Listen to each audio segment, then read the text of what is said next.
I'm Alicia. And I'm Maddie. And welcome to the Fangirl Diaries, a podcast where we talk about our obsessions, Reminisce about our teen icons, and explore the books, movies, and shows that made us the incredibly nerdy 30-somethings that we now are.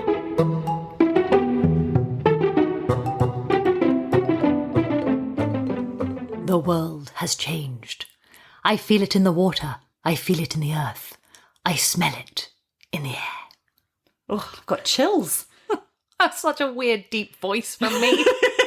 You don't realise how low the elf pitch is until you try and do it. And it's like it comes from a real throaty place. I mean, if we all had Cate Blanchett's voice, then we'd be happy, wouldn't we? Yeah, she's pretty cool. She's pretty cool. But is that immediate opening when and then that you get the violins coming with the da da da da da da da da. Oh gosh.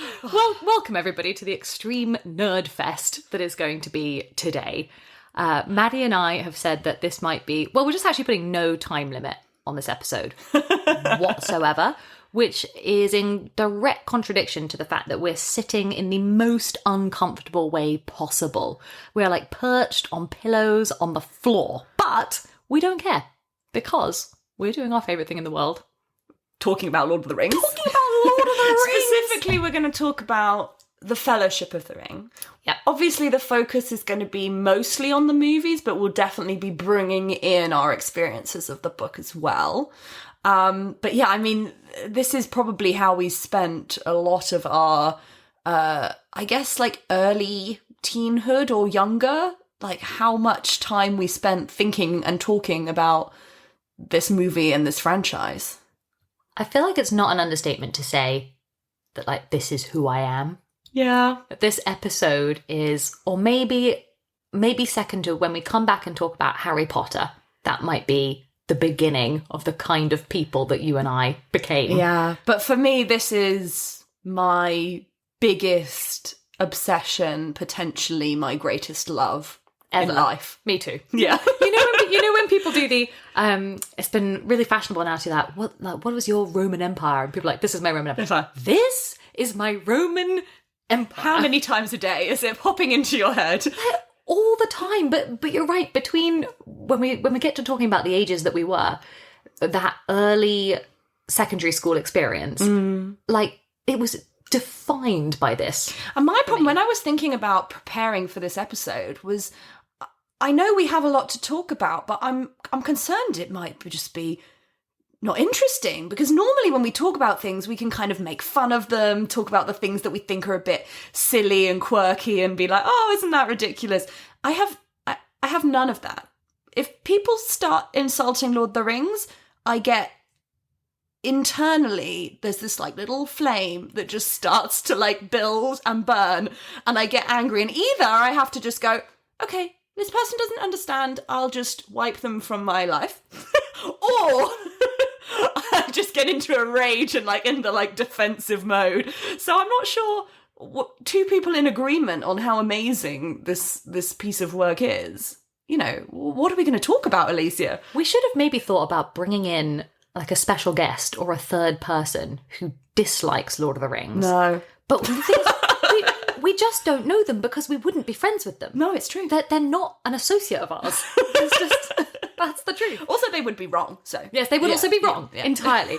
But this is, neither of us are going to have any notes or any criticism of these films because these are the greatest, if I group them together, which I know we're not going to do today, but just for the purposes of this, the greatest films, I just think, of all time. Yeah. Ever made. Yeah. Ever. And people will say, oh, no, you're wrong, it's this or this or this. But in my opinion, these are the best films ever made.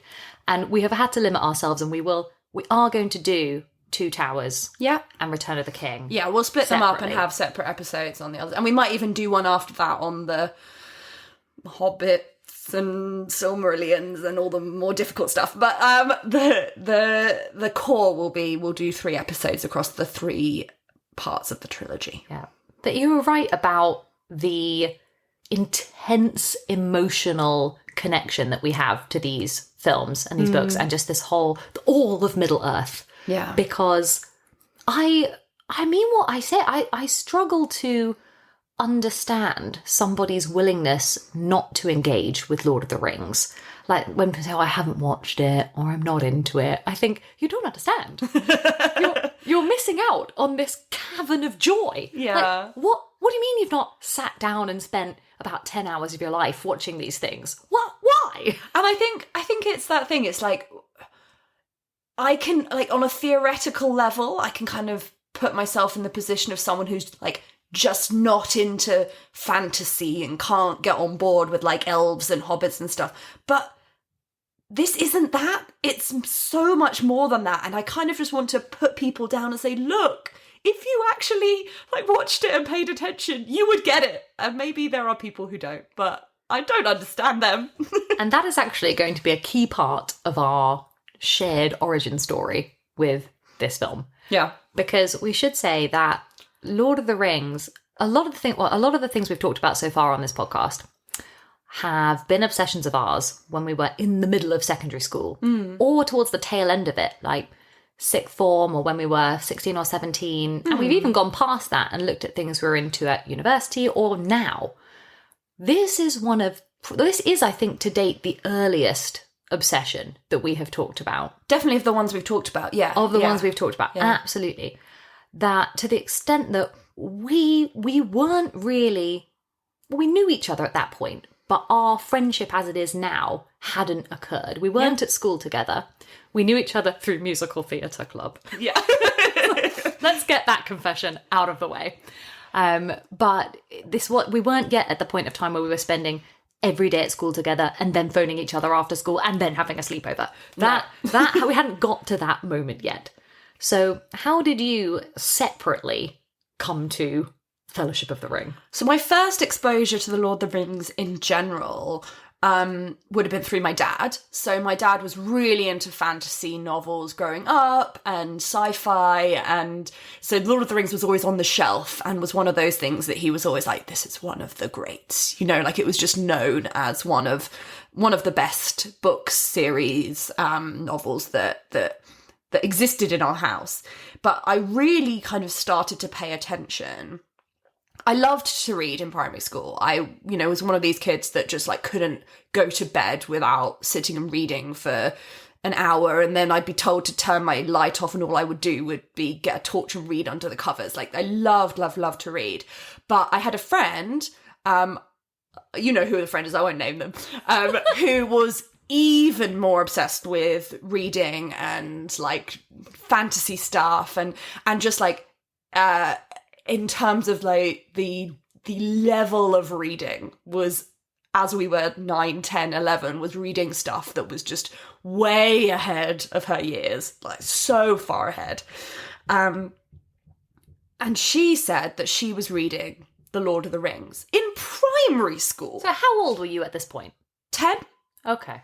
9? For anyone that doesn't know, these are, I would say, and perhaps this is a criticism of the current state of the education system, but well ahead of what you would be expecting. Yeah, they are adult books that sometimes teenagers read. They are not children's books. The Hobbit is a children's book, and I'm pretty sure I would have read The Hobbit growing up, but it didn't make that much of an impression on me particularly.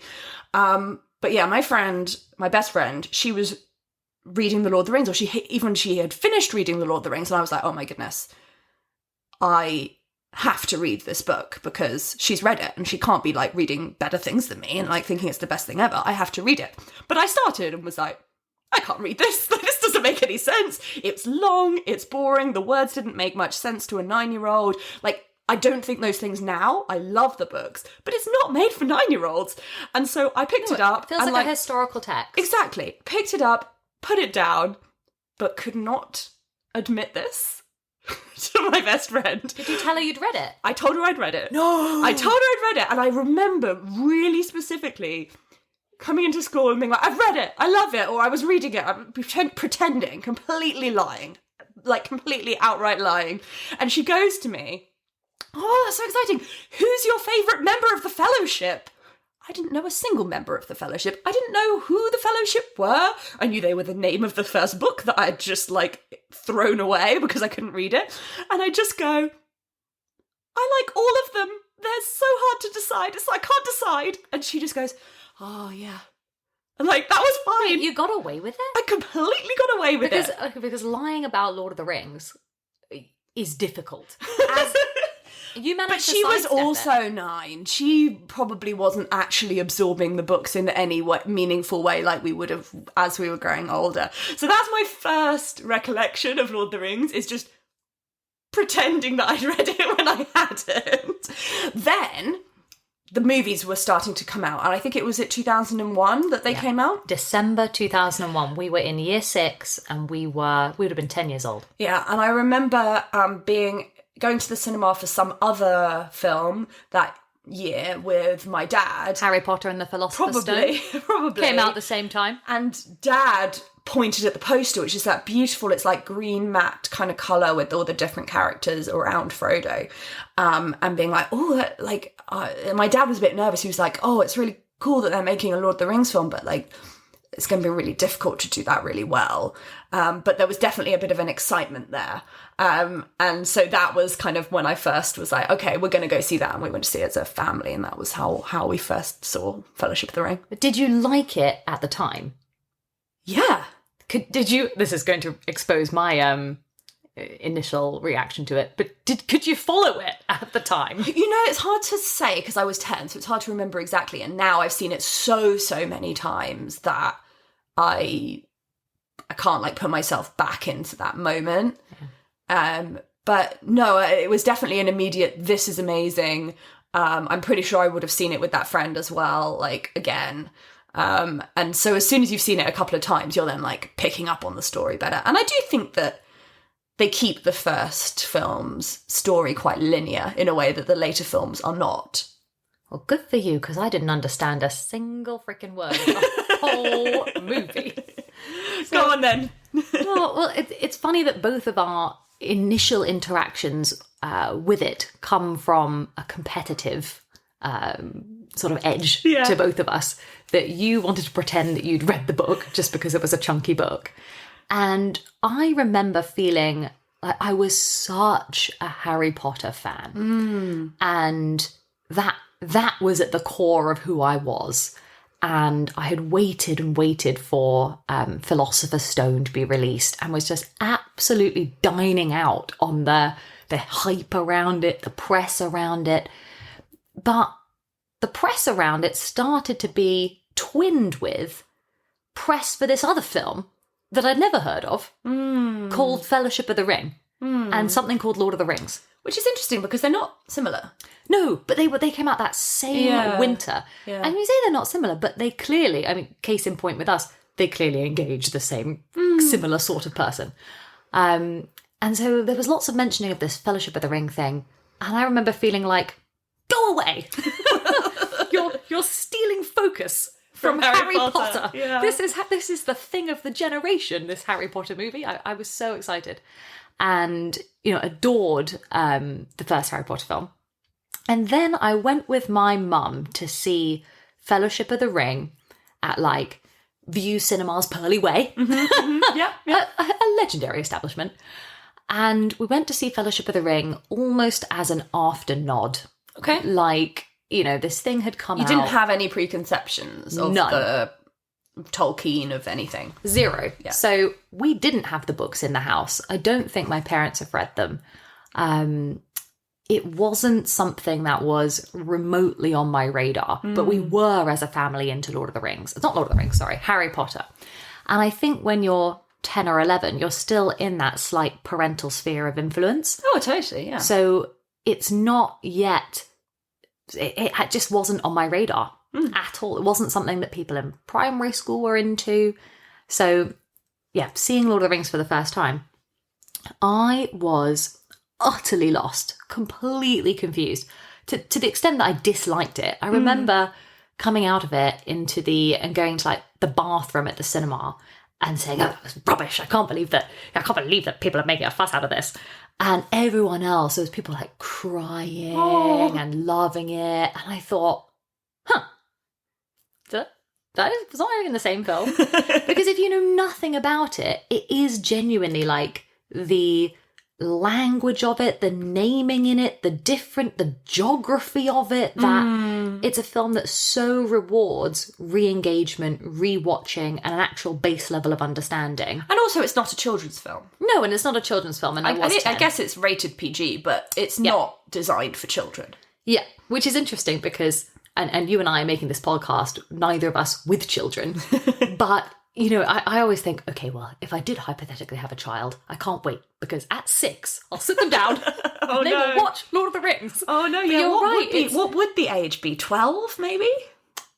I think it probably is, to be honest. Yeah. I think it's that start of secondary school where you can really get into it. But man, that is where I got into it. Yeah, so how did you get from that point of confusion and just non-interest to obsession? Oh my God, Maddie, it was you. This was the birth of our friendship.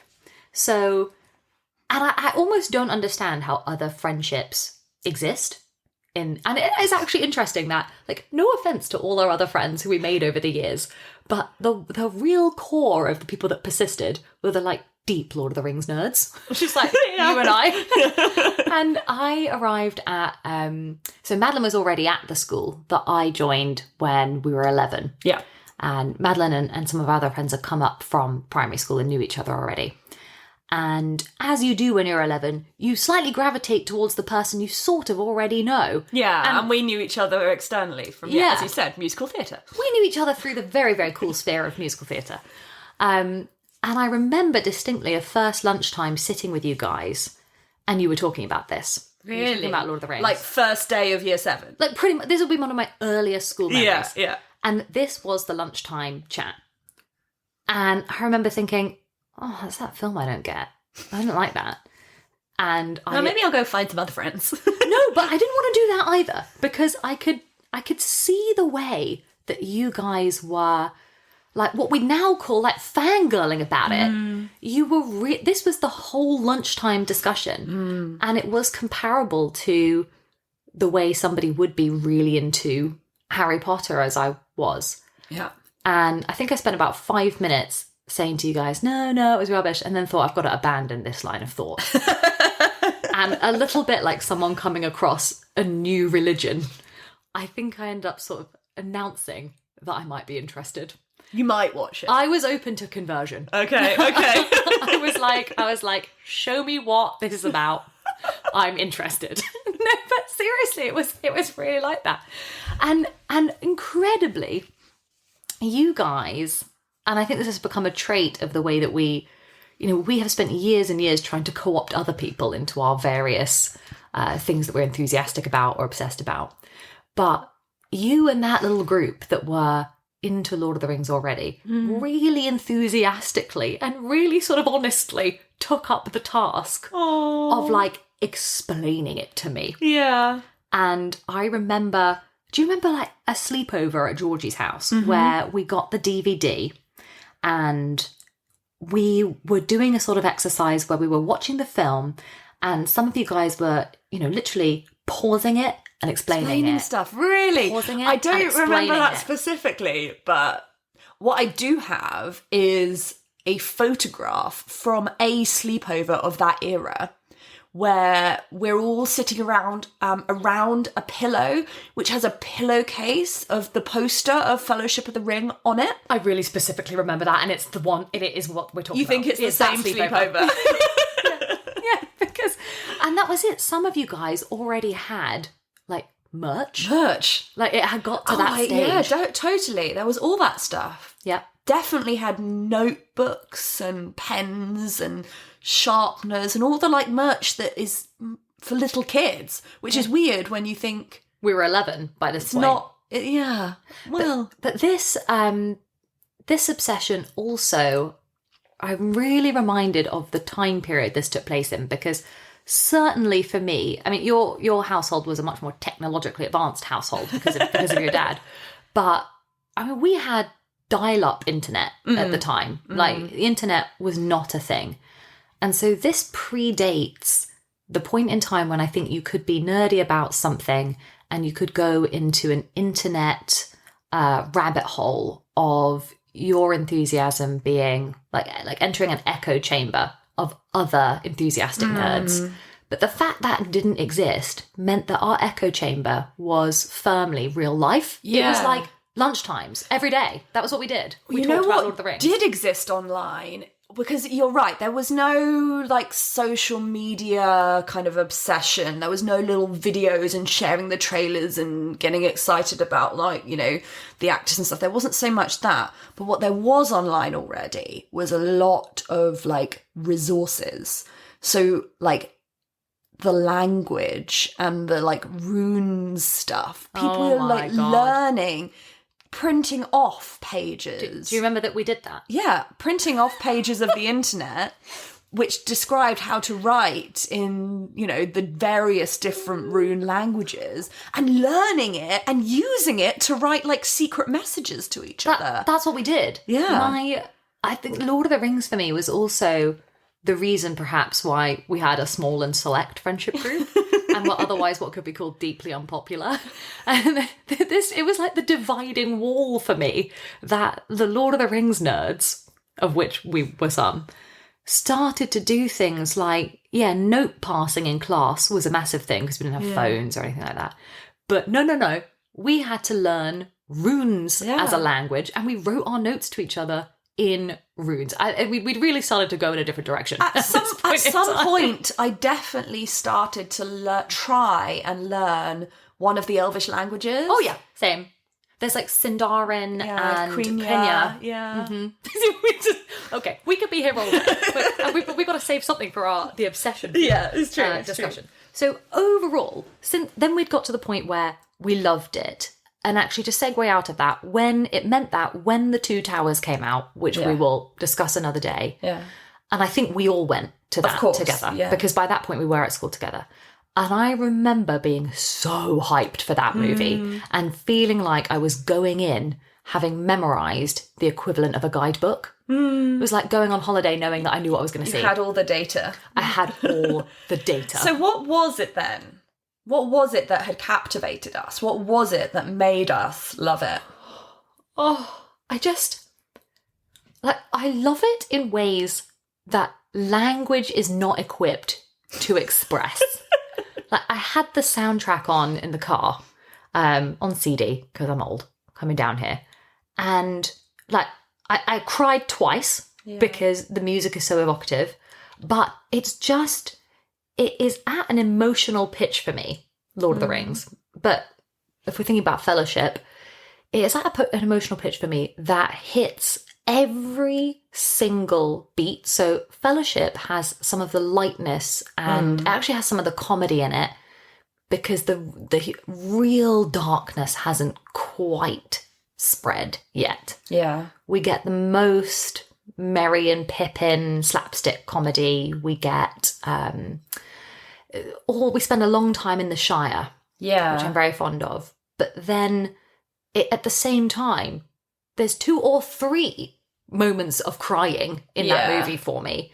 And the threat level by the end is so high that I almost can't cope now without immediately putting on Two Towers. Because I'm like, we've gone on the journey, we're on the quest, we need to carry on. So I think for me, the thing that kind of encapsulates all of those things is that it really is structured in this kind of small, you start really small, you start with the hobbits who are so like homely and relatable and just, you know, they have small lives and that's the point.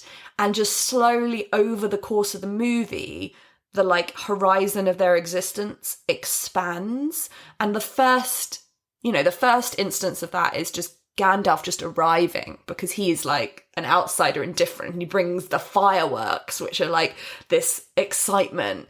And then you get the mystery of what's going on with Bilbo in this ring. And just slowly different pieces are kind of just placed to take you from this small little village world out into this absolutely huge adventure. And you're right, by the end, we've gone on this massive adventure, but you can see that it's only just starting. And it's like almost the beginning. The end of the movie is like another beginning of like the next stage. And it's gone from, you've just gone on this huge journey with these people that would never have expected to be on the journey. And I think that's why it works so well, even as an individual film on its own. The first film for me is the true quest movie. Yeah. Now, obviously, the whole trilogy is the quest, but it's a linear quest in film one because you are following everyone all at the same time. In the subsequent films, there's that split focus. Yeah. Which actually also, we'll discuss later, is kind of cool in its own way. Yeah. But The Fellowship of the Ring is a little bit like the perfect micro-episodic film in my mind, in that you have the Mines of Moria sequence, you have Lothlorien, you have... And so... Yes, it is almost episodic. Yeah. You're right, you could make a TV show of it.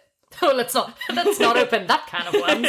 No. But you're right. It's got lots of almost set pieces. You've got before that you've got like Rivendell. Before that you've got Bree. Like they're all Weathertop. Yeah, exactly. There's lots of like pieces, but each of them builds, and the scale of each of them builds. The number of people involved builds throughout until you've got this like huge group that are all going together. You start off with just Frodo, then you add Sam, then you add Merry and Pippin, then you add like all of the guys at the Fellowship. Like it just builds and builds, but in this kind of, as you say, linear way. You're always following one thread. You also have them all there, and if you get to the end of Return of the King and then you go back to Fellowship again, as just like sometimes I just do, like on a sort of merry-go-round one, it's really enjoyable and satisfying to watch because of the notion of the Fellowship and the characters that then splinter. Yeah. And spend the next two films in entirely separate places until they're reunited right at the end of Return of the King, actually get to interact with each other. So it's enjoyable watching, I don't know, Aragorn spending some time interacting with Sam. Yeah. And you get which never happens again. Which doesn't really happen again, no. Yeah.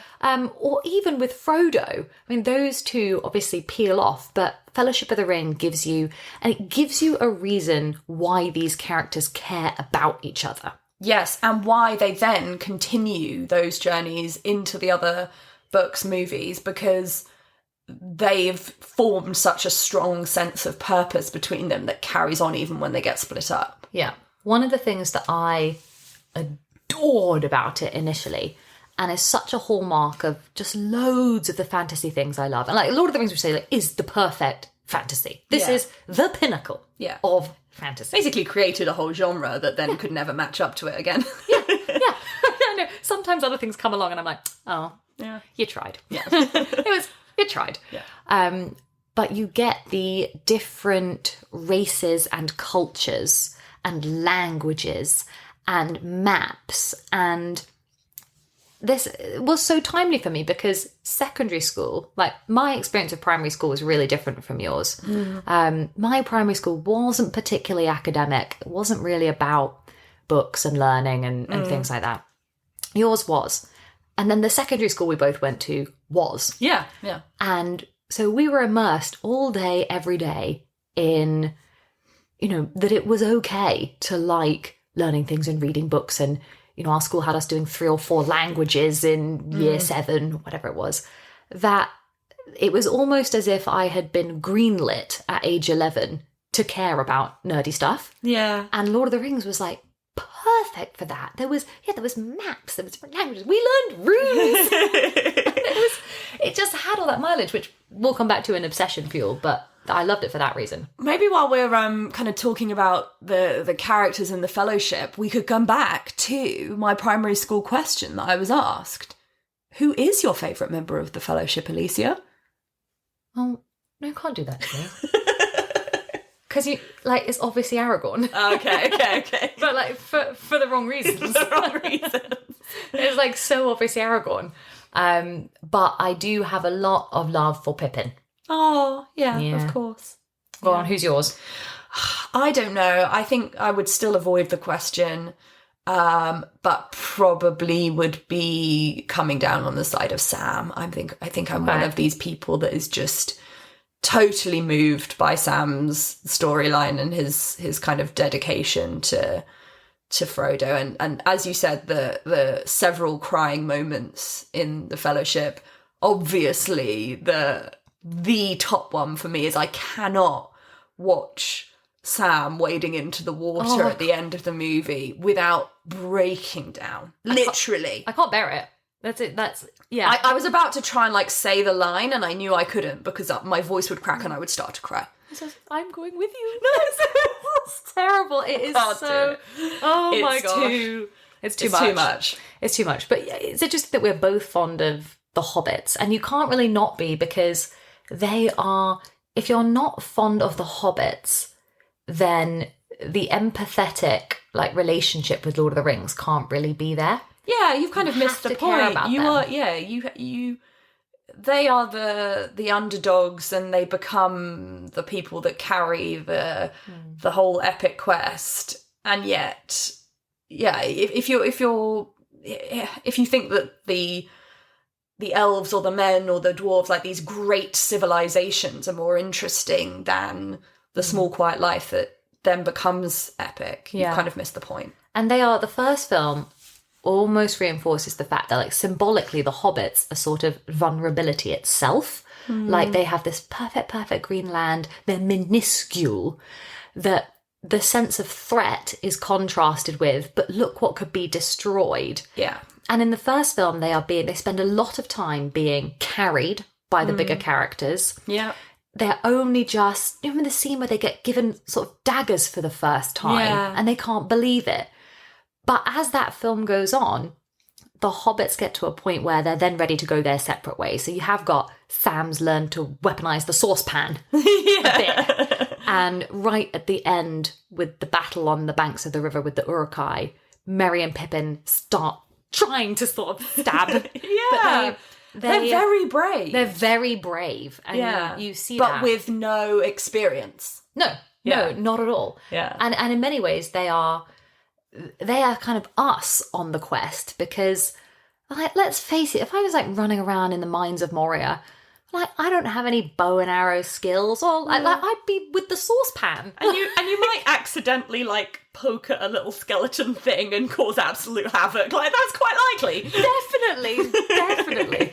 And I wonder whether Fellowship of the Ring would have been a little bit alienating as a concept if it was just these fantastical elves and men and dwarves, but without the humanity of the hobbits, whether we wouldn't really have had like a way in. Talking of the hobbits and a way in, can we talk about how fantastic the casting was in these movies? Yes. I was also thinking about this recently. I think Elijah Wood, when he did this movie, he was like 19, 20. He was so young. Yeah. I think maybe Sam was a little older, Sean Astin was a little older, but it's crazy the amount of work that they put into creating those movies. I think what comes across is, in every aspect of the making of the movie, the casting, the design, the music, the like dedication to the script, is just this clear passion and love for what they were doing from every angle. There was no person involved in the production of this movie that just thought, oh, I'll just take the shortcut. No. It's a work of absolute, art. This is what I meant about I have no criticism. Yeah. Not one person in that whole film, down to like Hobbit number 4, who's in the like group scene at Bilbo's birthday, isn't giving it 9,000%. Yeah. And I think, I was kind of got distracted, but the casting choices made are a lot of what brings that, because they really have chosen people who just embodied those different races, those different characters. You know, I mean, obviously Ian McKellen is just a legend, and he embodies this wizard character, but so does the unknown Orlando Bloom become this like ethereal elf. Like, everyone that was cast just doesn't seem like an actor anymore. They just seem like that character. It is the best piece of work that I would say most of that cast have ever done. Like, has Orlando Bloom ever done a better role? No. And I wonder if that in any way has been detrimental to the people in that film, that they are so fused with the character that they played in Lord of the Rings. Yeah. That, like, can you think of Viggo Mortensen as anything other than Aragorn? Because I can't, and I love him. Yeah. And like, I really tried to watch some of his other films. Yeah. And I mean, I think the greatest piece of acting is probably from Elijah Wood. Ooh, interesting. I mean, That's such a difficult part to play. Maybe less so in the first film. Maybe I'm talking later films, and maybe we can get into it as the character of Frodo develops. But it's like this idea of this naivety of this like young person, but with the like bravery and excitement that gets kind of, he's almost compelled along this quest that he does volunteer for, but becomes so much bigger than himself and kind of destroys him along the way. And in the later So clever. films, like I like him in the first film a lot because he's still got that lightness about him. He hasn't quite become enslaved to the ring. Like the burden of the ring hasn't started to take a hold. In the first film? In the first film, yeah. No. Like it does in the later ones where, and as well, like Elijah Wood's acting is amazing in that, where he's having to act like somebody who's got some sort of viral infection. Yeah. It's like he's been infected. Yes. And everything about his whole physicality changes in those later films. But the first one, you still see, well, it sets up what there is for him to lose. Yeah. And totally. the story of Frodo is a tragedy. Yeah. He's brave, he's a hero, but it is a tragedy. But it is a tragedy, and he never recovers. He never recovers, that's exactly. You forget how desperately sad Lord of the Rings actually is. As we're talking about like the art of and the craft of filmmaking, I think it would be good to come back to the books a little bit. And I think it's a perfect adaptation, basically. I know there's people who love the books who disagree and don't think it's a perfect adaptation and think that there's, things that are missed. But I think with such a complicated book, with such a long book, there's a lot more that happens in the book. They'd made the exact right choices about things to keep, things to cut, specific Tolkien lines to keep and others to adapt, to move around. And like, it's done so well. I have now read the books, obviously, after my lies as a child, and I love, love, love them. But you couldn't do a kind of shot-for-shot faithful adaptation into film. That would be completely wrong. That would make a rubbish film. It would be awful. And so what Peter Jackson did, and what the writers did, is really understand the essence of what Tolkien was trying to say and use that to make all the decisions that they made about what to change and what to keep. It's his wife mostly doing the writing, isn't it? It's Fran Walsh doing a lot of the script. I think Philippa Boyens and Peter Jackson obviously making some suggestions in there too. But I can't agree more. It's the best adaptation. It is of a level that nothing else can touch.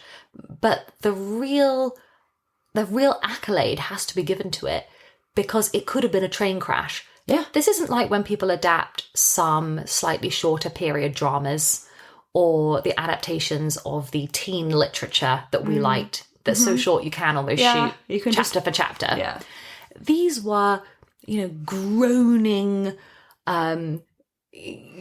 almost brick-like specimens of books. There's thousands of pages. And poetry and songs that, people love and obsess over, and I love and obsess over, but not suitable for the medium of movies. And if anything, I hope the Lord of the Rings films are having, their bazillionth renaissance. Not that they ever go out of fashion, but because the recent Rings of Power TV show was so appalling that it is almost like, have we forgotten how to make these films? Yeah. What's happened? How to adapt something for the medium that you... And to really think about script as the driving force of what's happening. Like, you really, every single character, every word that they speak is important, means something, and pushes either the plot or your character understanding forward. Yep. There's not a missed line. Script and what you said before, set piece action. Yeah. That there is not a dull moment in these. Not even in the extended editions. Oh yeah, let's talk about the extended editions. But they're really lean in their content, even though these films are 3 hours long, even the cinema release. It's there isn't a second where you don't think, that was masterful, that was incredible, that was exciting. Even in film 1, it just goes from set piece to set piece. Even Bilbo's birthday is a riot. Yeah, it's great fun. start. And you know what would not have been great is if they'd included the biggest thing that was excluded from the first book. Oh, I know what you're going to say. Is Tom Bombadil. Thank God. Thank you. Whoever made that decision, thank you. Even in the books, the pacing is so weird. You've literally just started on your adventure and suddenly the adventure stops and you end up trapped in this bizarre cottage in these woods with this character that is never explained who they are in any of the books, including all the extended, the Silmarillion, the histories, none of it.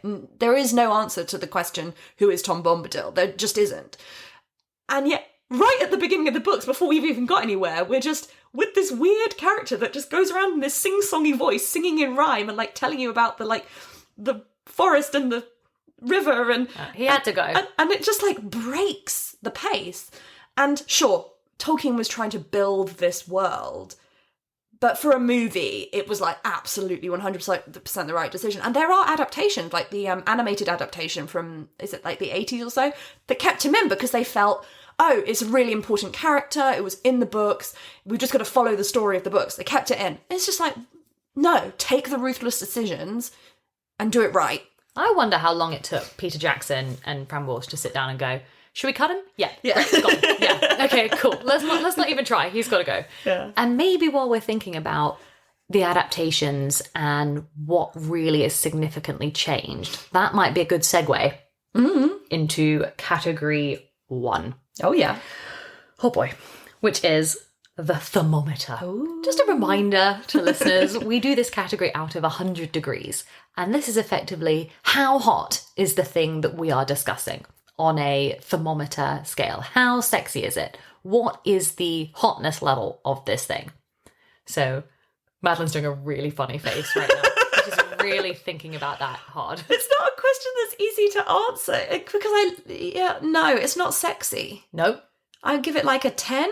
I'd give it a 10 too. Out of 100. Now, this is, we've both said, the thing that we love the most in the world. Yeah. And we're giving Fellowship. Fellowship, yeah. Probably the lowest thermometer rating that we have given anything that we've talked about so far. Yes. Yep. It is not about that, is it? It's not. It's not. And it never was, really. I think we loved it, and we love, as preteens, I think we did love either, Viggo Mortensen or Orlando Bloom between us, but it wasn't about that even then, I don't think. It wasn't for me in Fellowship. I will have to talk about the Two Towers separately. That's fine. But I mean, maybe that really shows where these films hit in terms of release dates, because we were sort of 10, 11 for Fellowship and then 11, 12 for Two Towers. Yeah. And some sort of hormonal change must have taken place for me at that point. Because... Well, also then we were into the era of Pirates of the Caribbean and everything. Oh, yeah. So, I think we've talked about that before. Oh, 100%. Definitely the hormones kicked in around Something that time. had happened at that point, because Fellowship of the Ring, the first time I watched it, and pre-Two Towers, it left me... I enjoyed the concept of Aragorn as a hero. But now when I rewatch it with my I love Aragorn hat and t-shirt and jumper on, I'm watching it with a slightly different lens. Yeah. So I have to But separate you still out. wouldn't say that the first film is particularly... I mean, he has that brooding shot in the Prancing Pony, but that's about it. Oh, no. I'm about to jump in with all the ways in which Aragorn is very sexy in the film. But objectively, that first film isn't about that. And I think the filmmakers too hadn't quite realised how hot Viggo Mortensen was at that point. And he was cast very late, wasn't he? Yeah. It was someone else was cast and then he was replaced. So I imagine they didn't really know what they had until he basically was filming. And by the time we get to the second film, they've realised. Yeah. And the subsequent films really play into it and have decided... this is they realise what they've got and are happy to use it. Yeah. But in the first film, thank God that when we're talking about the adaptation, that they brought the Aragorn and Arwen story out of the appendices and into this. Yes, because totally. It does work, I think. And it you does have a do place. need something like that to kind of fill out the kind of background of Aragorn, to explains more about his character. And yeah, you do need some female characters. You do need a few. It feels odd to say you need a romance plot because you shouldn't. But I would struggle to think of something that completely does away with it.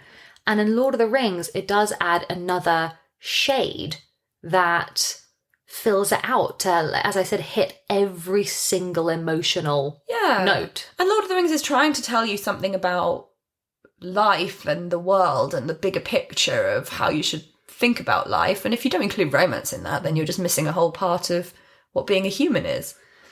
Aragorn, after I realised in The Two Towers that I was obsessed with him, when I now go back and watch Fellowship, I mean, he is cool in that movie. Yeah. But he's different in that film. It is really the last moment before Aragorn starts to be treated as what he is, which is the heir to the throne of Gondor. Yeah, he's just a guy almost for most of Fellowship. You start to get the first hints of it around Rivendell. Yeah. But before that, and Aragorn has all of these, I want to call them like nicknames, but that's not the right word for it, throughout the film.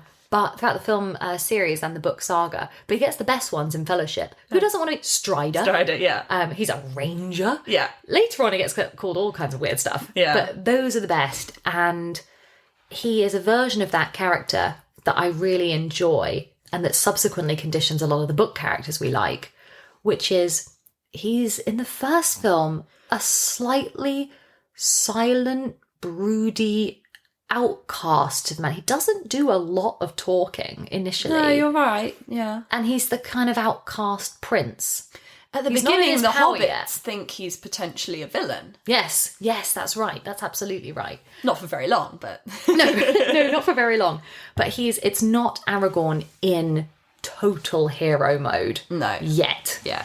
And there's something enjoyable about that because it means his acts of heroism, you still are like, whoa. Yeah, like who is this? Who is this? Yeah. Like and that really kicks off for me in Weathertop, which is the first Aragorn true action set piece where the action shot is him coming in and it's like a slow-mo jump into the arena of Weathertop and then he fends off all the Nazgul, like just by himself. Maybe we should be segueing into our next category. Oh my gosh, yes. Okay, which is, how badass is Fellowship of the Ring, Madeline?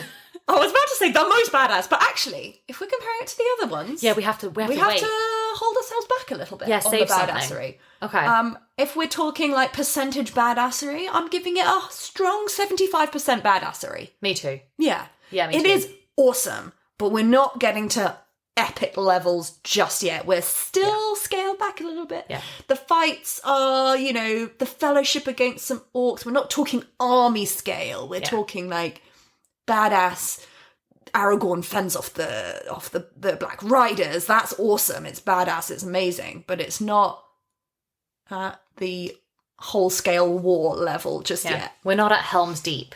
Yeah, there has to... And I actually really appreciate that Lord of the Rings does that sort of saves something for later. And I know they're conditioned by the structure of the books. Yeah. But some of these big budget action blockbuster things that we have now just go all out at the start. And I think, where's this going to go? Yeah. Which is sometimes why you get very poor second films in trilogies or sagas, whereas Two Towers nothing to show off. There's nothing to show off, no. Whereas, here there really is. Yeah, there really is. And you're right, we get these micro fights instead that become a little bit more inventive. So we get Weathertop, but we also have the brilliant fight against the cave troll. Oh, yeah. So good. Yeah. And even that's contained, like that's in one room of this mine. I know we then escape out and they're fighting all the goblins and everything, but the cave troll scene itself is just within this like one room. Yep. Yeah, it's very contained. That's exactly, and it really is only, in fact, for all of the Fellowship of the Ring, really the only people doing the fighting ever are the Fellowship. So it's just like a tiny, tiny team of dudes. But if we are talking about badassery, I mean, one of the most badass moments is in the mines and is, of course, Gandalf on the bridge. And I mean, it's one of the biggest moments everyone recognizes that scene in, like, it's a cinematic moment and it's completely badass. It's part of pop culture now. Yeah. It's the number of times Ian McKellen has to do, "You shall not pass." Poor guy. Were you there at the Oxford Union when he did it? Were you not there? You were, and I was so upset because I couldn't get a ticket. I couldn't get in the queue. I was so, I'm hurt about it today. Yeah. I'm still hurt. But I'm glad that he appreciates his iconic roles and moments. He doesn't want to shy away from them. He loves it. I think they all do. I mean, we were saying earlier that even some of the cast who maybe, for whom this is still their most iconic role 20-something years later, I don't think that's a bad thing. No. Like, you wouldn't mind your most iconic role being for the most iconic films of all time. Yeah.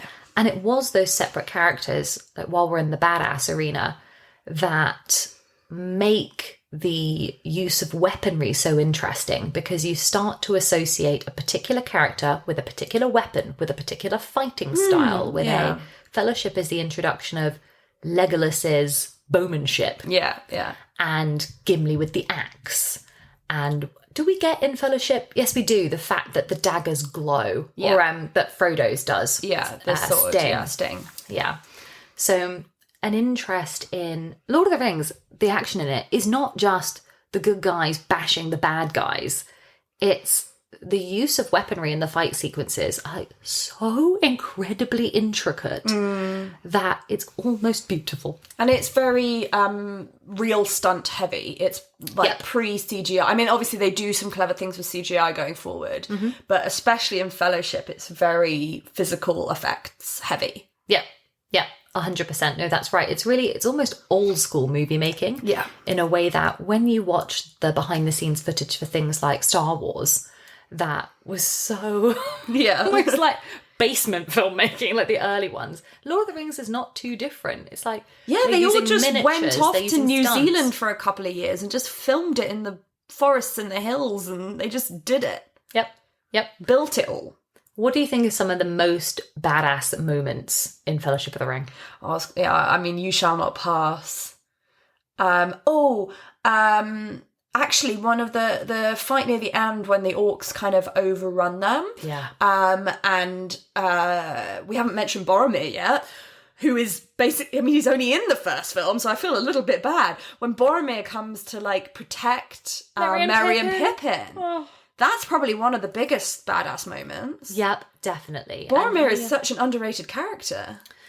Well, neither you or I named him as our... No one was going to be like, who's your favourite member of the Fellowship? No, it's Boromir. Because he's not 100% a good guy, and he's a bit, he's manipulative, and but as a character, he's interesting. Yeah. He's different. And what incredible adaptation as well, when we think about what the journey from book to screen did right, which is that in one film, that character manages to have a whole redemption arc. 100%. And you care. You care. Like, he's... At the end, he's like, my captain. Oh, my king. Oh, my God. I think those are the three weepy moments. Oh, I can't bear it.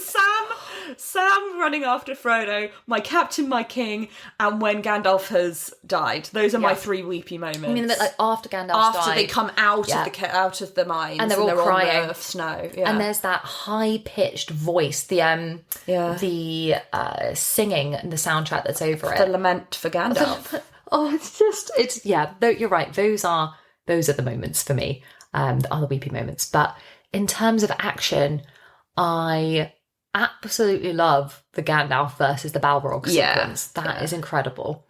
But I also really like the sequence on the... Is it the Anduin River? What river are they on? I can't remember. Yeah, I think you're right. That.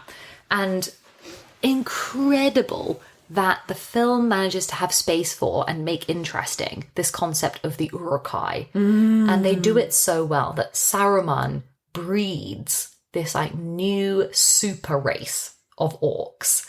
And you really do see, as it's building towards that sequence, oh shit. Like, these things are machines. They're And it's huge. the music, it's the drumming. It's just, it's epic. Okay, actually, my best badass moment of the whole film is when just the way that fight sequence starts is that there's a beautiful intimate scene between Frodo and Aragorn where Frodo reveals that he's going to leave them and he's going to break away.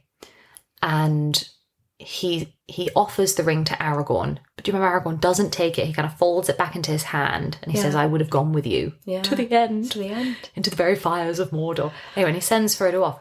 But the sword starts to glow. Yeah. And then it's shot in such a way that Aragorn steps back out of this like stone ruin. And it's in slow-mo. Yeah. This film uses slow-mo so well. He steps out of him. And you get that he swings the sword in front of his face. And it pans to all of the orcs, Uruk-hai coming. And that is incredible. You literally see that Aragorn is about to just fight. Just him. By this point, like, Legolas and Gimli haven't even arrived yet. Yeah. He is about to fight this legion of about 300 fighting machines. And you believe it as well. It's not like this kind of, that's ridiculous, you would never be able to do that. No, it's the way that it's choreographed, the fight, is just, it's so believable. Incredible. And you get to see that more close hand-to-hand combat that doesn't come in so much when we get to the bigger battles. I mean, it does, but you get to see the close-ups of how Legolas is doing his, like, 2 arrows in one stuff. And there's brilliant things where he'll shoot an arrow, then take the arrow back out of that orc's face and restring it again. Yeah. And you just think, that's cool. Yeah. But even Fellowship, actually, talking about the filmmakers not knowing what they had really with Aragorn until we get to Two Towers. Same thing. This is the beginning of Legolas does some cool bow stuff, but it's in Two Towers and he doesn't have King. His moment in Fellowship. No, they know exactly. Yeah, it's to come. Yeah. And then actually, before we get on to Obsession Fuel, I must also nod to, but we did almost skip them out, that there are some brilliant action moments with like Gandalf and Saruman. They have that wizard fight. Yeah, the jewel on the roof and everything. The jewel on the roof in Isengard. And this film, to give it its credit, is not ageist. Like, at all. Like, Gandalf gets just as much cool stuff as, like, the little youthful hobbits. And we haven't even got to Two Towers and Return of the King where he's awesome. Yeah, it's true. It's true. Gandalf is awesome. Like, when you play the PlayStation game, as I did for these, like, you genuinely think, maybe I will play as Gandalf. Like, he's actually wicked. Like, the combo... Gets the best powers. He gets the best powers. He's got dual sword and staff, actually, because he has Glandring, but he also has, like, his big... He does that cool twirly thing with the sword, the staff. Oh, love it. Okay, so how full is the Obsession fuel tank for Lord of the Rings? Completely full to the brim and overflowing. The fullest thing ever. I mean, this is an obsession that has not let up since the age of 10. It's literally not stopped. It's not weakened. I would watch these movies every year, maybe try and skip a year to like allow myself to like forget it and then come back to it, but it never works. I try and do that. Reread the books, multiple times. I've been trying my best to read the Silmarillion, which is like the history behind the Lord of the Rings, which I do with a podcast to help me get through it, and like a pencil and take notes because it's so complicated to understand. It's literally like reading a history textbook or like the Bible. Like you have to take notes to be able to like connect the dots. And as we said earlier, like learning the languages when we were younger, learning to write in runes, knowing everyone's history, and like, I mean, the largest tank full of obsession for me. Nothing that we record will beat Lord of the Rings in terms of obsession fuel. Nothing for me. And I was obsessed with everything in the movies. But I was also obsessed with the filmmaking aspect of it. Yeah. This was the first time that I really got interested in filmmaking. And the extended DVDs came with these extra 2 discs that you could watch. Like, I watched hours and hours of like how a an orc's hand was made in Weta Workshop out of clay. Yeah, and they I remember had thinking this is the much- best. So much behind the scenes material, and it wasn't just like behind the scenes or like funny clips and stuff, which there was that stuff, but it was really detailed in every aspect of filmmaking and telling you how it was done and showing you all these different types of jobs that we didn't even really know existed, like that they existed. It was the extended Lord of the Rings DVDs that made you and I decide we're going to make some movies. Yeah. Do you remember that? Yeah. We made some movies. It was that time. It was because we'd watched these things and the extended DVDs really do make it look like at times they were making things out of like cardboard boxes. Yeah. Or they were being quite experimental with how they made these films to the extent that like little 12-year-old me and you thought, we can do it. We can make a film. Oh, what was our film company called, Maddie? What did we call that? I remember the first film name, but what was the name of the company? So our first film was Lost. Lost. It was called something Studios. But it was just like your bedroom. Oh, probably. So Madeline's parents really indulged us by letting us, in fact, our whole families did. Oh my God, we really owe mine and your family for like what we put them through But I in think those that's early years. so good, isn't it? So good that you could just be inspired to like make stuff. Yep. And like original stuff. We weren't like just making Lord of the Rings fan movies, which, you know, I'm sure we could have done. But I'm surprised we didn't do that. what we were really inspired to do was just like make our own stuff and write our own things and start filming. And like, no, neither of us now has a film career, but other people who did that and were inspired in that way will have done. And like, that's how like industries are kept alive, is by that kind of level of inspiration. I would go so far as to say Lord of the Rings conditioned how we spent our time in the era before we got to teen fiction and teen obsessions. So pre-15, this is what we did. It was a continuous track of one of these films coming out every year, punctuated by the joy of the cinema release DVD, then the extended DVD. Then we had decided to make our own films at the same time. And like, I'm amazed we did any schoolwork. Like, that is what we did. You know what is the most tragic thing that I remember is that as soon as the DVD of Fellowship came out, we had to have it. I had to buy it, or, you know, the family had to have it. So we got it. But then the extended came out, and because we already had the DVD, we were not allowed to buy the extended. So we didn't have the extended version of Fellowship in our house for like a decade. I bought it myself when I was like 17 or 18. So the next year, when the Two Towers came out, I didn't buy the cinematic release because I knew that if I bought the cinematic release, I wasn't going to be allowed to buy the extended edition. Yeah. So I waited to buy the extended edition.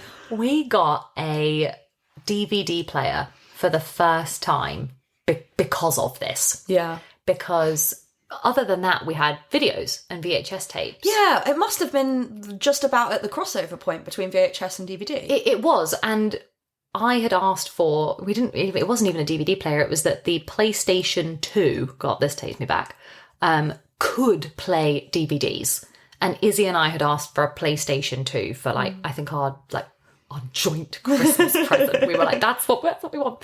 And it was because you could get the Fellowship of the Ring on video, the cinema release, but the only way to get the extended edition 4-disc DVD was it only came in DVD format. But Fellowship's cinematic release was on VHS. Was on video, I'm pretty sure. Wow. I mean, we definitely had the DVD, but yeah, I imagine both were released. Yeah, so that's crazy. I was like, I'm afraid we just need something that we have to have this technology. Like, how are we going to watch these things otherwise?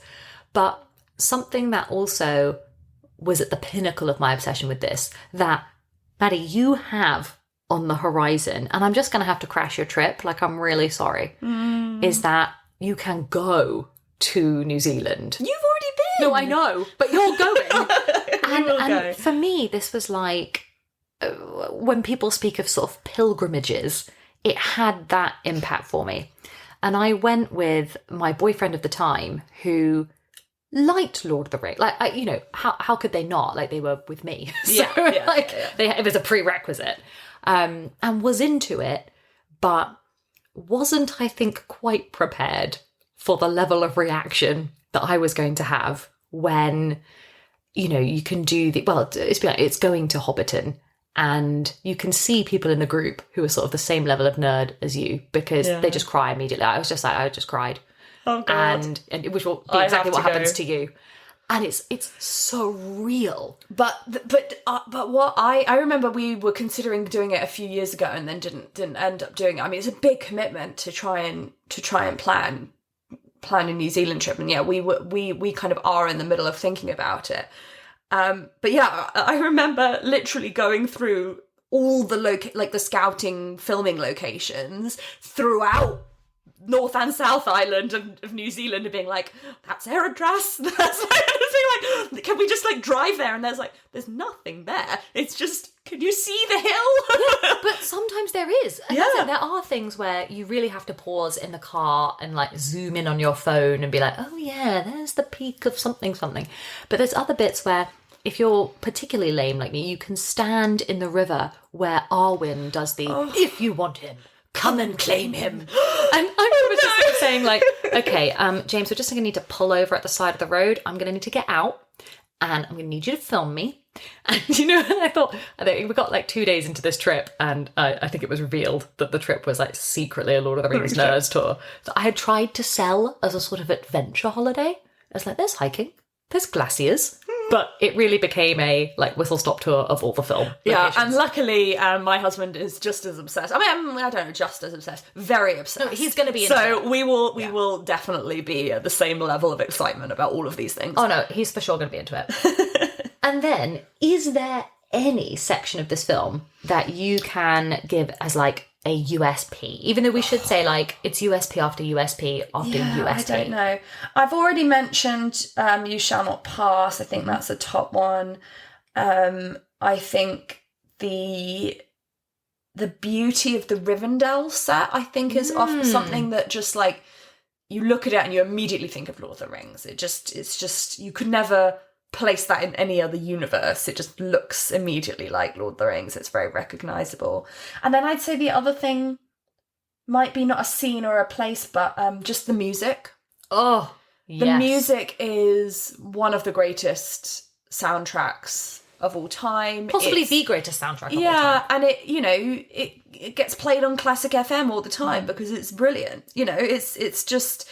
and instantly recognisable as well. It's the 5-minute break that Classic FM at the movies takes from John Williams. Yeah, it's true. It's remarkable that I'm so happy that it's not John Williams. Yeah. Because otherwise it would just be him the entire time. And it would sound like John Williams. It doesn't. It sounds like Lord of the Rings. Yeah, which is incredibly powerful. And we were so obsessed with that soundtrack that in another moment of intense nerdism, and I really meant it when I said this is where we had started to splinter off in terms of we were no longer able to be sort of normal 12-year-olds because, do you remember on the year 8 school trip to France, so at 12, it's peak Lord of the Rings, one of the things to fill time was that all the girls, we all got to do a talent contest, a talent show. Yeah. And so, of course, everyone else is rehearsing their, Britney Spears dance or, maybe even worryingly the Pussycat Dolls or they were probably at the other end from Madeline and I in terms of coolness. And then it was and now Madeline Neal Smith, and you did a piano accompanied rendition of May It Be by Enya of the Fellowship of the Ring. I think it was. Or was it Gollum's song from the second one? I remember it was that. There once was love. It was that. You're totally right. Darkness. But it's that. You offered a musical performance from Lord of the Rings. Look, I loved playing the piano books. I was a piano player and they were quite accessible and I loved it. I remember the faces of all the people who'd done the Britney dance and stuff. And I was like, whatever, you don't understand. You don't get it. You just don't get it. Oh, amazing. Oh, but yeah, my USP is actually one that is worth saying with Fellowship as well. Different from Two Towers and Return of the King. The Fellowship has a real engagement with horror film movie making in a way that the other two don't. That you get these moments of terror that don't necessarily hit the same way in 2 and 3. So you get the moment with the Nazgul and with the Black Riders, and where the Black Rider jumps off his horse And this is my USP, where you have Frodo, Sam, Merry and Pippin sitting under the tree. Yes, what a classic moment. What a moment. That to me is like the cinema moment. That and You Shall Not Pass are the moments. But it does slow terror and slow horror in a way that the other films don't really have time for. No, and we've got to a place where we've got armies and action. And Peter Jackson was a horror movie maker. Yeah, which makes complete sense. Yeah. But yeah, that bit for me, and again, you can go to New Zealand and you can see that tree. So amazing. I can't wait. You have all of this to come. We'll do a recap once I'm back from, well, this is going to be like in more than a year. We'll have to do an episode on Lord of the Rings set visits that you go on in New Zealand, and that episode will just include the fact that like, I hid in your suitcase and this was like crashed me on my husband's trip. I'm here too. Can I just attend all the same things as you guys? But anyway, next time we will do, oh my god, we're gonna do Two Towers. We might even just watch that tonight just to like keep going, but yeah, we are gonna do that as a separate episode. Yeah, it might not come as like our next released episode. No. We're going to spread these out because they're so important to us. But keep your eyes peeled, guys, because we're definitely going to cover the Two Towers soon. Yep, absolutely. And until then, it's goodbye for now. You've been listening to the Fangirl Diaries. Follow us on Instagram at Fangirl Diaries Pod. And do share us with any of your friends that you think might enjoy the podcast, and rate or review us on Spotify or Apple Music.